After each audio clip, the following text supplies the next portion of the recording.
news trading দুই ধৰণৰ হৈ গ'ল এতিয়া মই ইয়াত ক'বলৈ গ'লে এটা ইণ্ডিয়ান মাৰ্কেটৰ নিউজ ট্ৰেডিং হৈ গ'ল আৰু এটা হৈ গ'ল আমাৰ ক্ৰিপ্টো ফৰেক্স মাৰ্কেটৰ নিউজ ট্ৰেডিং এতিয়া নিউজ ট্ৰেডিঙত যিহতে হওক লাগিলে যিকোনো মাৰ্কেটতে হওক আমি এভইড কৰিব লাগে বিকজ মাৰ্কেটত বহুত ভলাটিলিটি দেখা পোৱা যায় আৰু যেতিয়া আমি ইণ্ডিয়ান মাৰ্কেটত ট্ৰেড কৰোঁ তাৰ যদি নিউজ বিশেষকৈ আহিবলগীয়া থাকে যিকোনো এটা কোম্পানীৰ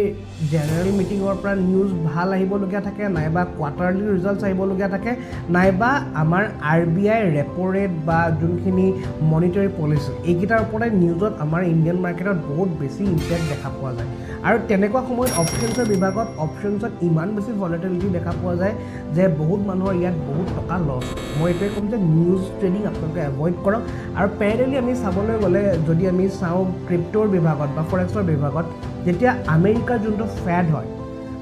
তাত ফেডৰ যেতিয়া নিউজ মনিটাৰী পলিচি ইত্যাদি নিউজ বা বিটকইনৰ বিষয়ে নিউজ আহে বা ডাঙৰ পলিটিকেল